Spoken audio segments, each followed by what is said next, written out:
પાઠ સમજતા હતા? નવ. પાઠ 9. પૃથ્વીની આંતરિક રચના અને ભૂમિ સ્વરૂપો. આવ્યું ને યાદ? હા.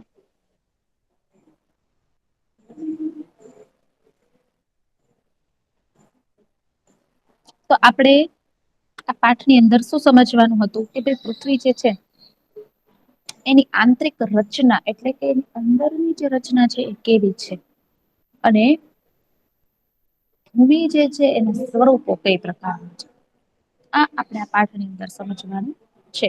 જેમાં આપણે આંતરિક રચના વિશે ઘણી બધી માહિતી મેળવી લીધી કે ભાઈ પૃથ્વી જે છે એ એક જ એવો ગ્રહ છે કે જેના ઉપર જીવન જે છે એ વિકસિત છે. જીવન જે છે એ શક્ય છે કારણ કે પૃથ્વી જેવો ગ્રહ છે કે જેની ઉપર સજીવ દરેકને જીવવા માટે હવા, પાણી, ખોરાક, જમીન આ બધું જ મળી રહે છે. અને એટલા માટે જ પૃથ્વી ઉપર જીવન જે છે એ શક્ય છે. હવે આપણને ખબર છે કે પૃથ્વીની બહાર તો બહુ બધું આવેલું છે. બરાબર છે જેમાં જંગલો છે, પર્વતો છે, નદીઓ છે, બરાબર મેદાનો છે આ બધું પૃથ્વીની બહાર તો આવેલું જ છે. તો પૃથ્વીની અંદર શું આવેલું છે તો એમાં પણ આપણે જોયું હતું કે પૃથ્વીની અંદર ઘણા બધા વાયુઓ છે, કુદરતી ગેસ છે, ખનીજો ઘણા છે, ખડકો છે, લાવા છે, મેગમા છે, આ બધું જે છે એ પૃથ્વીની અંદરના ભાગમાં આવેલું છે. બરાબર અને આ બધું જે છે કેવી રીતે છે તો કે જેવી રીતે ડુંગળી હોય છે બરાબર એક પછી એક પડની બનેલી ડુંગળી જે હોય છે એ રીતે અલગ અલગ પડથી આ પૃથ્વી જે છે એ બનેલી છે. એમાં જેનું સૌથી ઉપરનું પડ છે એ સાવ પાતળું હોય છે બીજા બધા પડની સરખામણી ઉપરનું પડ પાતળું હોય છે અને આ પડ જે છે એને ભૂકવચ કહે છે. બરાબર છે જે સૌથી ઉપરનું પડ છે ને આપણે શું કહીએ છીએ ભૂકવચ કહીએ છીએ અને એ બધા જ પડોમાં સૌથી પાતળું હોય છે. ત્યારબાદ શું આવે છે કે ભાઈ અલગ અલગ પ્રકારના જે બીજા બધા પડો છે એ આવે છે મેન્ટલ છે, બાહ્ય ભૂગર્ભ છે, આંતરિક ભૂગર્ભ છે બધું આપણે જોયેલું હતું કે ભાઈ અલગ અલગ પ્રકારના ખનીજોથી બનેલા છે. બરાબર છે. ત્યારબાદ આપણે ખડકો અને ખનીજ વિશે જોયું. ખડકો જે છે એના પ્રકાર આપણે જોયા. ખડકો છે એના પ્રકારો કઈ રીતે પાડવામાં આવ્યા છે તો ખડકોના પ્રકારો જે છે એ ખડકની નિર્માણ પ્રક્રિયાના આધારે કરવામાં આવ્યા છે. નિર્માણ પ્રક્રિયા ના આધારે ખડકો જે છે એના કેવી રીતે પ્રકાર પાડવામાં આવ્યા છે તો કે 3 રીતે અગ્નિકૃત ખડક, જળકૃત ખડક અને રૂપાંતરિત ખડક.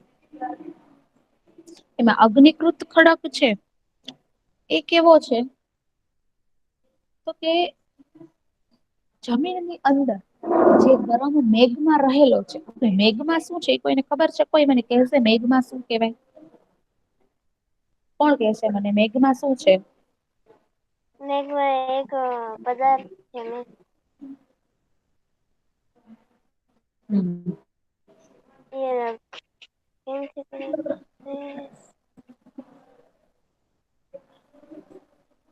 મેઘમાં જે છે એ ખડકોનો પીગળેલો રસ છે જેને લાવા પણ આપણે કહીએ છીએ શું છે મેઘમાં ખડકોનો પીગળેલો રસ રસ ખડકોનો પીગળેલો રસ એટલે મેઘના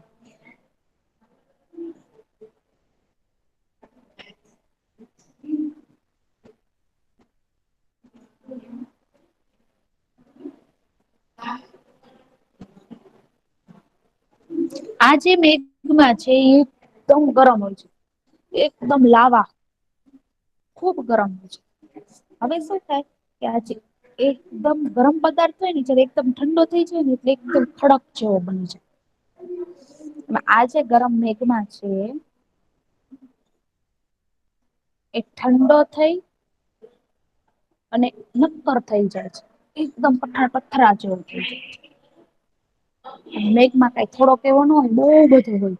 અને એના ઠંડો થાય એટલે એકદમ મોટા ખડક નું સ્વરૂપ લઈ લે છે. એટલે ગરમ છે, એકદમ ગરમ છે, મેઘમાં છે એ ઠંડો થઈ અને આખા પર્વત નું નિર્માણ કરતો હોય છે, ખડક નું નિર્માણ કરતો હોય છે, જેને આપણે અગ્નિકૃત ખડક કહેવામાં આવે છે. આ જે અગ્નિકૃત ખડક છે એના પણ બે પ્રકાર છે. એ પણ આપણે જોઈ લીધા કે ભાઈ આંતરિક ખડક એટલે કે મેઘમાં જે છે અંદર ને અંદર ઠરી અને ખડક બનાવે એને આંતરિક ખડક કહેવાય. મેઘમાં જે છે બહાર આવી અને ઠરે અને પછી એનો જે ખડક બને એને બાહ્ય ખડક કહેવાય. ત્યારબાદ આપણે જોયું કે ખડક જે છે આપણને કઈ રીતે ઉપયોગી છે. તો ભાઈ ખડક જે છે આ આંતરિક ખડક અને બાહ્ય ખડક એ જે છે કઈ રીતે આપણે ઉપયોગી છે, તો ગ્રેનાઈટ છે. બરાબર છે, એનો એક પથ્થર આવે પથ્થર બને યા લાવાને ઠરતા જ એનો પથ્થર બને છે, ઈ જ ગ્રેનાઈટ. ગ્રેનાઈટ નો પથ્થર જે છે આપણે ઘંટી ની અંદર આ અનાજો પીસવા માટે નાખતા હોઈએ છીએ. પછી આવે છે જળકૃત ખડક. જળકૃત ખડક શું છે તો કે ખડકો જે છે એ ઘસાય ને અથડાય ને ટકરાઈને નાના નાના ટુકડાઓમાં ફેરવાઈ જાય, પછી આ બધા ટુકડાઓ જે છે ઈ હવાથી, પાણીથી કે વરસાદના પાણીથી કે ધોધથી તે ગમે તે રીતે એક સાથે ભેગા થાય છે. એક સાથે ભેગા થઈને આખો એક ઢગલો રચે છે, એમાંથી આખો એક ખડક તૈયાર થાય છે. બરાબર છે, આ તૈયાર થાય એને જળકૃત ખડક કહેવાય છે. ત્યારબાદ આપણે જોઈએ તો રૂપાંતરિત ખડક. રૂપાંતરિત ખડક શું કે જે આપણે સૌથી પહેલો ખડક જોયો અગ્નિકૃત ખડક, બીજો જે આપણે જોયો જળકૃત ખડક.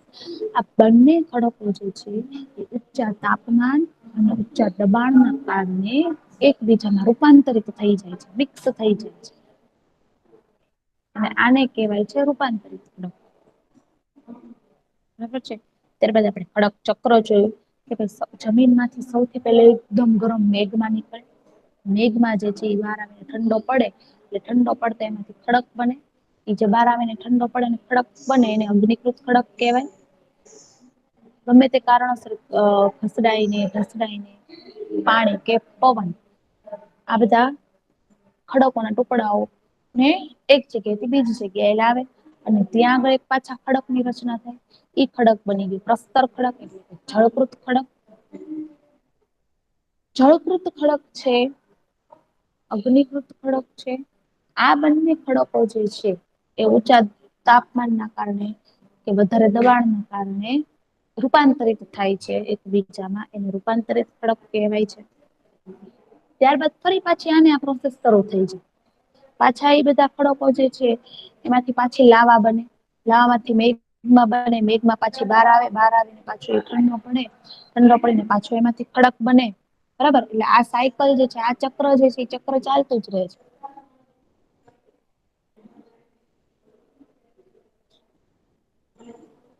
ત્યારબાદ આપણે શું કે છે આ બધા જે ખડકો છે બધા જ ખડકો આપણને કઈ રીતે ઉપયોગી છે. તો કે જે નક્કર ખડકો હોય છે એકદમ મજબૂત ખડકો આ બધા ખડકો જે છે એ આપણને કઈ રીતે ઉપયોગી છે તો કે સડક બનાવવા, રસ્તાઓ બનાવવા. એની પર આપણે મકાન ચણી શકીએ છીએ, ઈમારતો બનાવી શકીએ છીએ. આ બધી રીતે આપણને ખડકો જે છે ઉપયોગી સાબિત થાય છે. ખડક જે છે એ બધા વિવિધ ખનીજોમાંથી બને છે. ખડકોનું નિર્માણ શેમાંથી થાય છે? ખનીજોમાંથી થાય છે. ખનીજો જ બનાવે છે ખડકને. ખનીજ જે છે એ કુદરતી રૂપે જોવા મળતો પદાર્થ છે.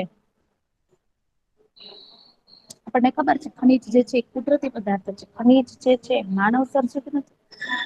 એ આપણે કુદરત તરફથી પ્રાપ્ત થયેલી સંપત્તિ છે. બરાબર છે અને ખનીજનો ઉપયોગ આપણને ડગલે ને પગલે જરૂર પડે છે. આપડે અત્યારે એક જગ્યાથી બીજી જગ્યાએ જવું હોય તો આપણે વાહન વગર જતા નથી. આપણે ખોરાક ખાવો હોય તો આપણે ગેસ વગર ખોરાક રાંધતા નથી. બધી જ વસ્તુમાં અત્યારે આપણે આ ખનીજો જે છે આપણે અત્યારે જીવન જરૂરિયાતની વસ્તુ જ બની ગઈ છે. બરાબર એટલે ખનીજો જે છે એ આપણે ખુબ જ ઉપયોગી સાબિત થાય છે. લોખંડ છે, એલ્યુમિનિયમ છે, સોનું છે, યુરેનિયમ છે, બધું જ ખનીજ છે. એનો ઉપયોગ આપણે પૂરેપૂરો કરતા હોઈએ છીએ. ત્યારબાદ હવે આવે છે ભૂમિ સ્વરૂપોનું નિર્માણ. આપણે આંતરિક જે રચના હતી એ આપણે જોઈ. હવે આપણે જે ભૂમિ સ્વરૂપો છે એનું નિર્માણ કેવી રીતે થાય એ આપણે જોયું તું. બરાબર કે ભાઈ મૃદાવરણ જે છે એની અંદર ઘણી બધી ભૂતકતીઓ આવેલી છે. ભૂતકતીઓ એટલે શું કે પ્લેટો બધી. આ બધી જે પ્લેટો આવેલી છે એ પ્લેટો અને મેગ્મા. મેઘમા એટલે શું? ખડકોનો પીગળેલો રસ.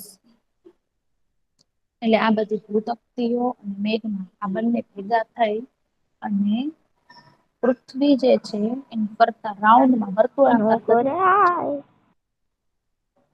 કોણ હતું આ? મારા લેક્ચર મહેરબાની કરીને આવા નાટક ન કરતા હો. વચ્ચે વચ્ચે માઇક અનમ્યુટ કરીને આવી રીતે મને તો બિલકુલ પસંદ નહીં આવે.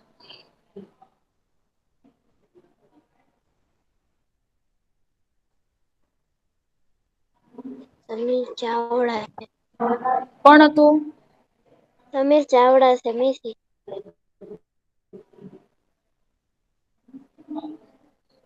પ્રિયાંશી છે.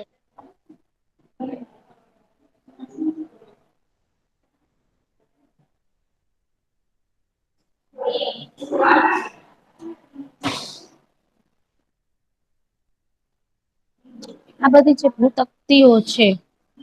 ખડકોનો પીગળેલો રસ છે. આ બધા જ છે પૃથ્વીમાં વર્તુળ આકાર સ્વરૂપે ગતિ સતત ગતિ કરતા હોય છે. કેમ વર્તુળાકાર સ્વરૂપે જ ગતિ કરે છે? કારણ કે આપણી પૃથ્વી જ કેવી છે? વર્તુળ છે. એના લીધે ગતિ જે છે એ પણ વર્તુળાકારે થતી રહે છે. એટલે વર્ષે ફક્ત થોડા સેન્ટીમીટર જેટલું જ પૃથ્વીની અંદર પીગળેલો જે મેઘમા છે એની ગતિ ના કારણે આવું થાય. પૃથ્વીની સપાટી ઉપર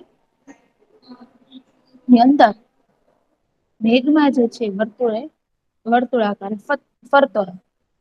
બરાબર છે મેઘમા જે છે એનું અમુક સેન્ટીમીટર સુધી જેવું બને છે કે ભાઈ એવી રીતે ગતિ કર. બાકી પ્લેટો જે છે એ તો અલગ અલગ દિશામાં બધી ફરતી જ રહેતી હોય છે. મેઘમાં જે છે એ ક્યારેક ફરે બહુ એકદમ મેઘમાં જે છે એ લાવા જે છે એકદમ ગરમ થઈ ગયું તો મેઘમાં જ છે ક્યારેક વર્ષે એકાદી વાર ફરતો હોય છે. પ્લેટની ગતિને કારણે પૃથ્વીની સપાટી પર પરિવર્તન થાય છે.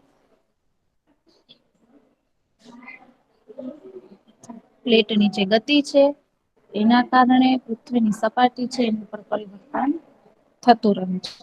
પૃથ્વીની ગતિઓને એ બળોના આધારે વિભાજિત કરવામાં આવે છે જેને કારણે આ ગતિઓ પેદા થાય છે.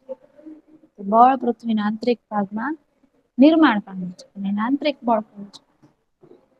બરાબર છે જે બળ પૃથ્વીની સપાટી બહાર ઉત્પન્ન થાય ને બાહ્ય બળ કહેવાય. અંદર ઉત્પન્ન થાય આંતરિક બળ કહેવાય. આ બળ જે છે કેવી રીતે ઉત્પન્ન થાય કે જે પેલી પ્લેટો ફરે છે અંદર પ્લેટો અને મેઘમાં આ બંને જે ફરતા રહે છે એના કારણે અંદર આંતરિક બળ ઉત્પન્ન થાય. અને પૃથ્વીની સપાટીની બહાર જે બળ ઉત્પન્ન થાય છે બાહ્ય બળ.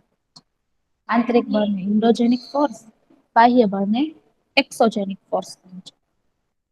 આંતરિક બળ જે છે ક્યારેક આકસ્મિક ગતિ પેદા કરે. તો ભાઈ ક્યારેક જે છે એ ધીમી ગતિ પેદા કરે.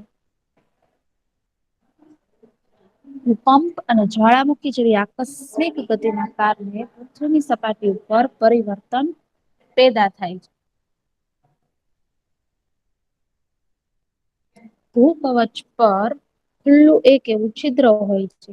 જેમાંથી પીગળેલા પદાર્થ જે અચાનક નીકળે છે. તેને જ્વાળામુખી કહેવામાં આવે છે. આમ મૃદાવરણીય જે ભૂતકતીઓ છે એની ગતિશીલતાથી પૃથ્વીની સપાટી ઉપર કંપન થાય છે. ને આ કંપન તેના કેન્દ્રની ચારે બાજુ કરે છે. આ પ્લેટો અંદર અંદર ફરતી રે છે ને આ પ્લેટો ના કારણે અંદરો અંદર કંપન થાય કંપન થાય એટલે શું ધ્રુજારી અચ્છા ધ્રુજારી અનુભવાય છે એના કારણે ભૂકંપ થાય. પ્લેટો સતત ને સતત અંદર ફરતી રહે એટલે શું થાય ક્યારેક જમીન જે છે એના કવચ સાથે અથડાય અને કંપન શરૂ કરે. આ કંપન શરૂ કરે એટલે એના કારણે જમીન પર ધ્રુજારી આવે એટલે ભૂકંપ જે છે એનું સર્જન થાય છે. આ કંપનની શરૂઆત જ્યાંથી થાય એને ઉદ્ગમ કેન્દ્ર કહેવામાં આવે છે.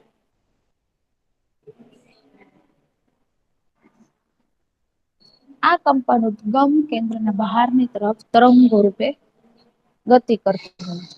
ઉદ્ગમ કેન્દ્ર જે છે નજીકની સપાટીના કેન્દ્રને અધિકેન્દ્ર કહે છે. તેને આપણે નિર્ગમન કેન્દ્ર પણ કહી શકીએ. અધિકેન્દ્રના સૌથી નજીકના ભાગમાં સૌથી વધુ નુકસાન થાય છે. અને અધિકેન્દ્રથી અંતર વધવાની સાથે ભૂકંપની તીવ્રતા પણ ધીરે ધીરે ઓછી થઈ જાય છે.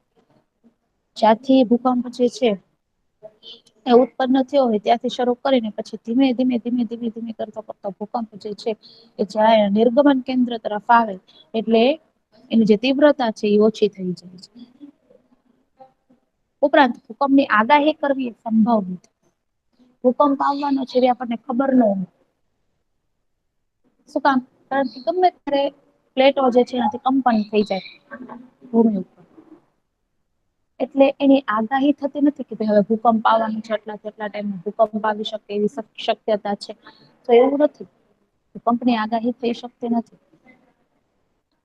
પણ જો આપણે સાવચેત રહીએ ભૂકંપ આવે એટલે આપણે સાવચેતી આપડી રાખીએ આપણને ખબર જ છે કે ભૂકંપથી બચવા આપણે શું કરાય. તો આપણે એવી સાવચેતી રાખીએ તો આપણે બધી નુકસાનથી બચી શકીએ છીએ. અને એની જે અસર છે એને પણ આપણે ઘટાડી શકીએ છીએ. પણ આપણે ભૂકંપને રોકી શકતા નથી અથવા એની આપણને આગાહીની ખબર પડતી આપણે આગાહી નથી કરી શકતા. હવે જે સ્થાનિક લોકો છે તમે જોજો અમુક જગ્યા છે ને ત્યાં વારંવાર ભૂકંપ આવે. એટલે હવે એ લોકો છે ને ટેવાઈ ગયા અને એ લોકોને ખબર પડી જાય કે હવે ભૂકંપ આવશે હમણાં.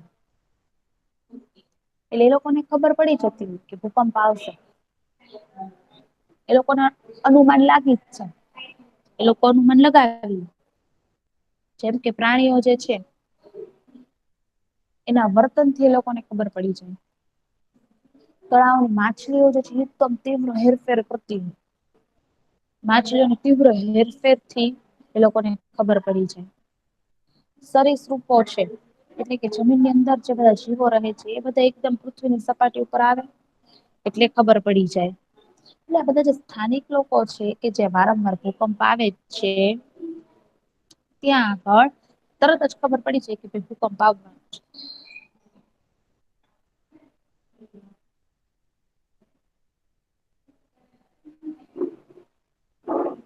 મુખ્ય ભૂમિ સ્વરૂપ મુખ્ય ભૂમિ સ્વરૂપ એટલે કેવું કે ભાઈ ભૂમિના સ્વરૂપો જે છે એના પ્રકારો કેવી રીતે પડે છે.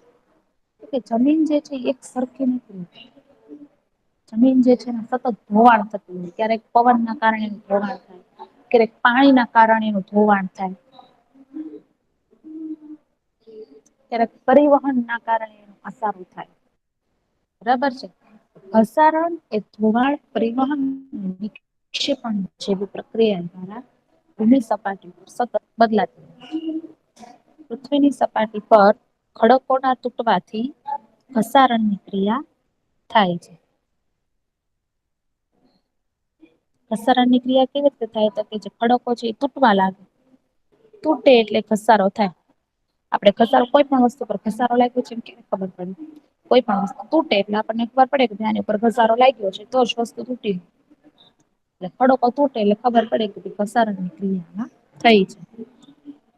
જમીનની સપાટી પર જળ પવન અને હિમ જેવા વિભિન્ન ઘટકો દ્વારા થતા ક્ષયને ઘસારણ કહે છે.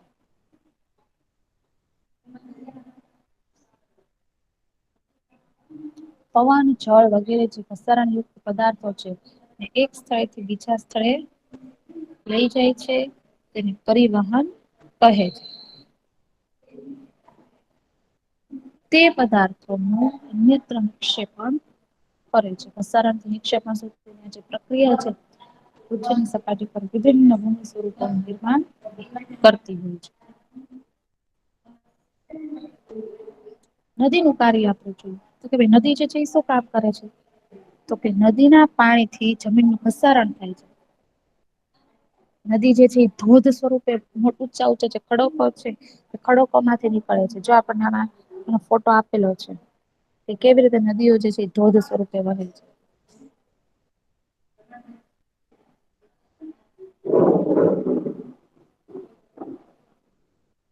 ઢોળાવ વાળી ખીણ હોય કે નીચાણ વાળી ભૂમિ હોય એમાં સીધી પડે. ઢોળાવ વાળી ખીણ માંથી નીચાણ વાળી ભૂમિ પર સીધી પડે છે તો તેને જળ પ્રાપ્ત કે જળ ધોધ કહે છે. સોરી જળ પ્રપાત કે જળ ધોધ તરીકે ઓળખવામાં આવે છે. બરાબર છે.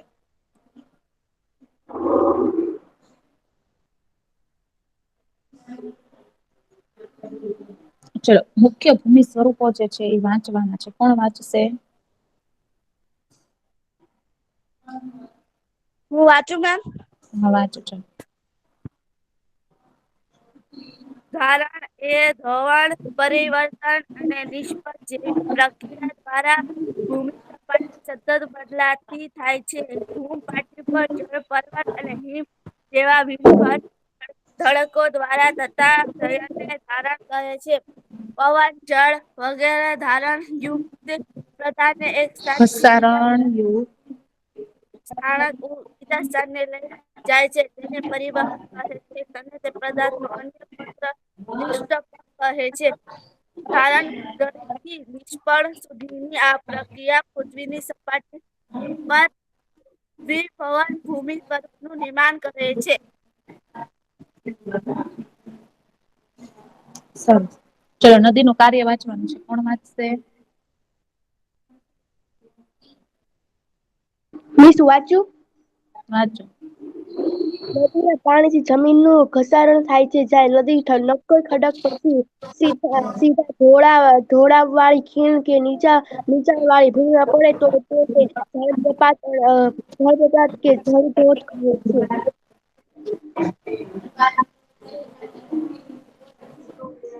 સરસ.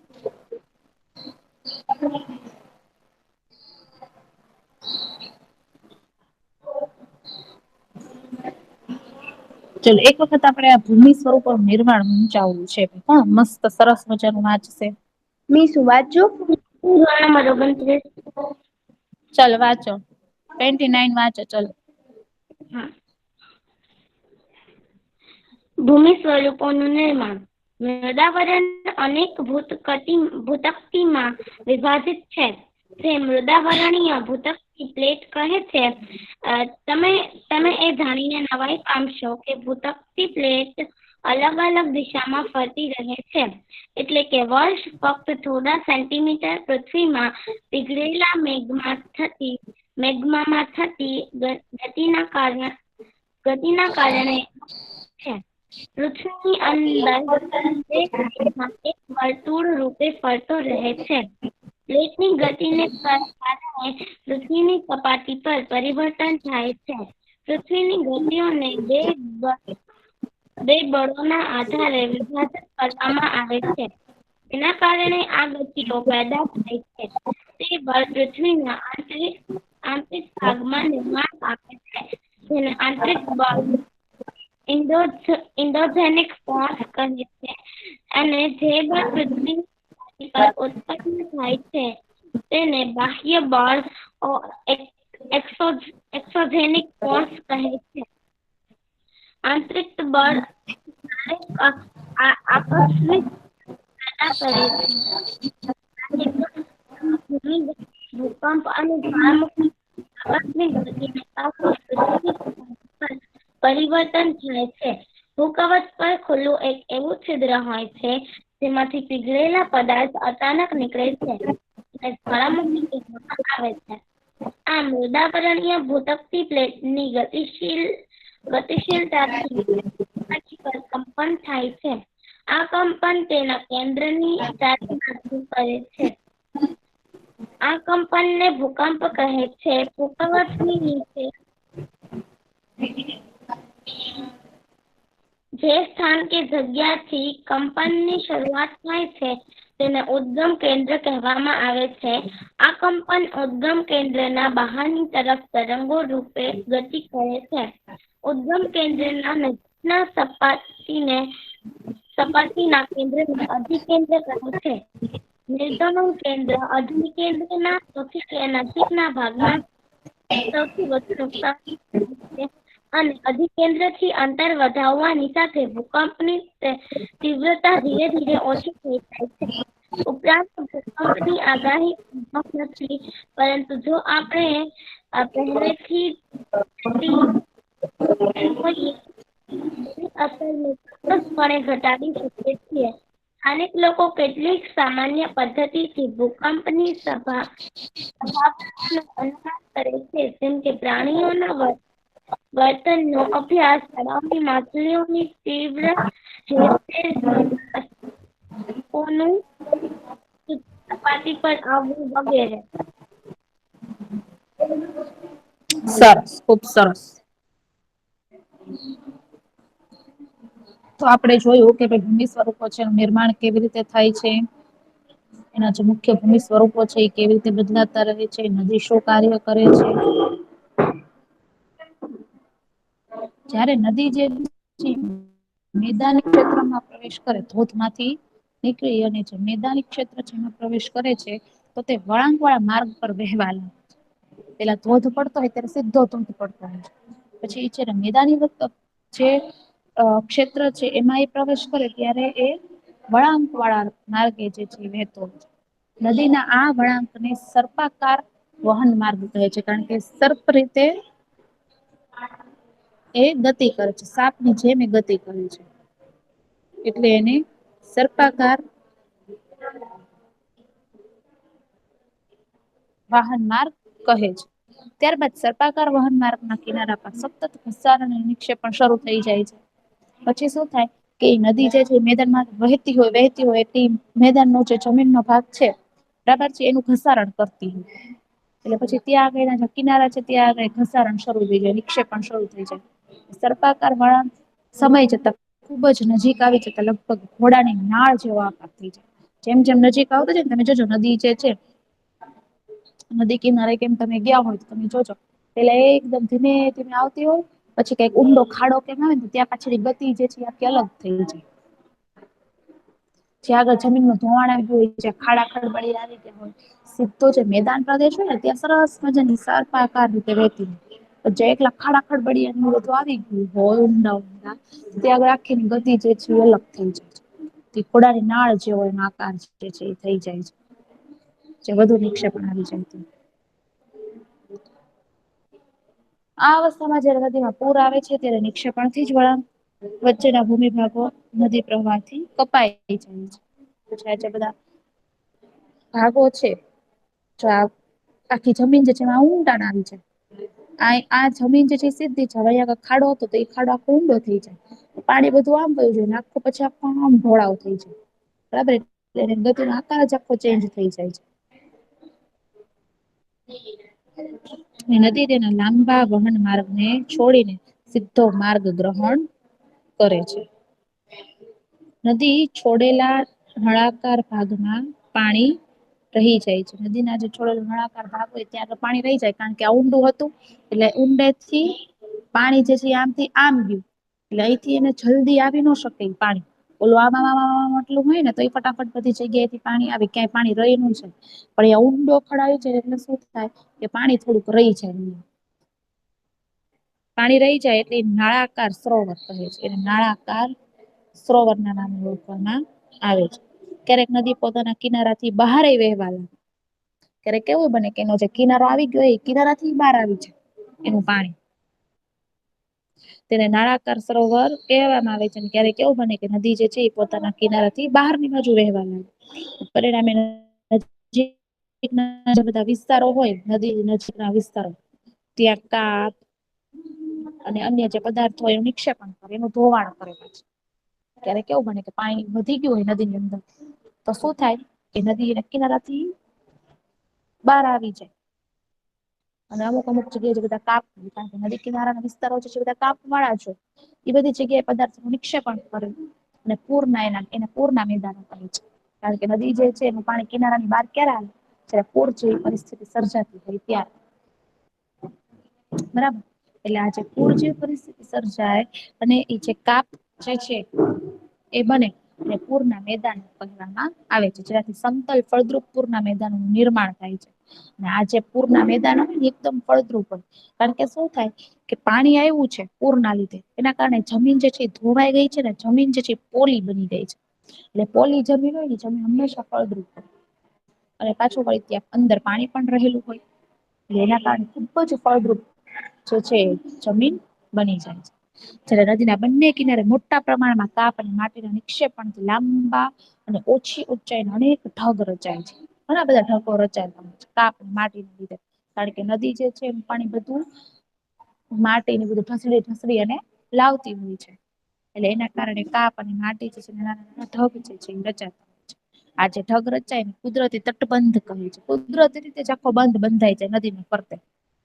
એટલે એને કુદરતી તટબંધ કહેવામાં આવે છે.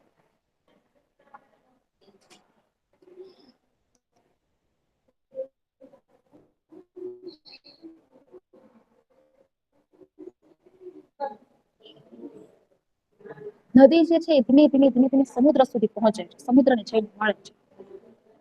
તો સમુદ્ર સુધી પહોંચતા સુધીમાં નદીનો પ્રવાહ છે ધીમો થઈ જાય છે. એક સરખો ફાસ્ટ ન રહે. એ તો આપડે રીતે દાદરો ચડતા હોય થોડાક ફાસ્ટ ચડતા હોય, પછી ધીમે ધીમે આપણી ગતિ ઓછી થઈ જાય. બરાબર છે, તો નદીનું કેવું છે કે ભાઈ સમુદ્ર સુધી પહોંચવા એને જે નદીનો પ્રવાહ છે એ ધીમો થઈ જાય છે. નદી જે છે અનેક પ્રવાહોમાં વિભાજિત થઈ જાય. કારણ કે એનો રસ્તો બહુ મોટો હોય, પહોળો હોય. એટલે ઘણા બધા પ્રવાહો જે છે ભાગો પડી જાય છે, વિભાજિત થઈ જાય છે. જેને શાખા અને પ્રશાખા કહેવામાં આવે છે. અમુક જે છે પૂરના મેદાનોમાં જતી રહે, અમુક જે છે કાપના સમતલ મેદાનમાં જતી રહે. તો અમુક એનું જે પાણી છે એ નદીનું સ્તરમાં ને સ્તરમાં રહે, એવી રીતે અલગ અલગ શાખાઓમાં પરિવર્તન થઈ જાય છે, વિભાજિત થઈ જાય છે. અહિયાં આગળ નદીની ગતિ જે છે એ ધીમી થઈ જાય છે. કે તે પોતાની સાથે લાવેલ કાપ, રેતી, માટી અને અન્ય પદાર્થોનો નિક્ષેપણ કરવા લાગે છે. પછી નદી શું કરે છે, એની સાથે સાથે ઈ અંદર રહેલો માટી છે, રેતી છે, કાપ છે, બીજા બધા કેટલાય પદાર્થો છે બધું ઢસડી ઢસડીને સાથે લાવે છે. દરેક શાખા પ્રશાખાઓ એમાં મુખનું નિર્માણ કરતી હોય છે. બધા મુખોના નિક્ષેપણના જથ્થાથી મુખ નિર્માણ થાય છે. મુખ ત્રિકોણ એટલે કે ડેલ્ટા. ડેલ્ટા જે છે નિર્માણમાં થાય છે. એટલે નદીઓ જે છે આવી રીતે વહેતી હોય છે. વહેવાનું કારણ શું છે કે ભાઈ મેદાની વિસ્તાર હોય કે જ્યાં સમતલ વિસ્તાર હોય ત્યાં સરસ મજાનો સર્પાકાર રીતે ગતિ કરે છે. પછી અમુક જગ્યાએ ખાડા આવી જાય ઊંડા. ત્યાં આખું ઘોડાની નાળ હોય એના આકારે વહે છે. બરાબર છે. તો અમુક જગ્યા એ નિક્ષેપણ કરે છે. પછી જયારે સમુદ્રને મળવા જાય ત્યારે એના અલગ અલગ શાખા અલગ અલગ વિભાજિત થઈ જાય છે. અલગ અલગ માર્ગોમાં. બરાબર છે. એટલે આ રીતે નદી જે છે એ વહેતી હોય છે. બરાબર છે. હવે આપણે જોવાનું છે સમુદ્રના મોજાનું કાર્ય. સમુદ્રના મોજા જે છે એ શું કામ કરે છે. એના પહેલા તમને હોમવર્કની અંદર આ મુખ્ય ભૂમિ સ્વરૂપો છે ઈ અને નદીનું કાર્ય નદીનું કાર્ય જે છે આ 3 લાઈન જ અત્યારે લખવાની છે. જળ, ધોધ કહે છે ને ત્યાં સુધીનું જ લખવાનું છે. બરાબર અવાજ આવે છે બધાને મારો? હા મિસ આવે છે. ઓકે. જો આ ભૂમિ સ્વરૂપો અને નદીનું કાર્ય બે એટલું જ લખવાનું છે. રફ નોટની અંદર એક. ઓકે. ઓકે. ચલો હવે કોઈને કઈ ક્વેશ્ચન છે? ક્વેશ્ચન છે કોઈને કાઈ? નહીં મિસ. નહીં મિસ. ઓકે સારું ચલો. પેપર પૂરા ને બધા? હા મિસ.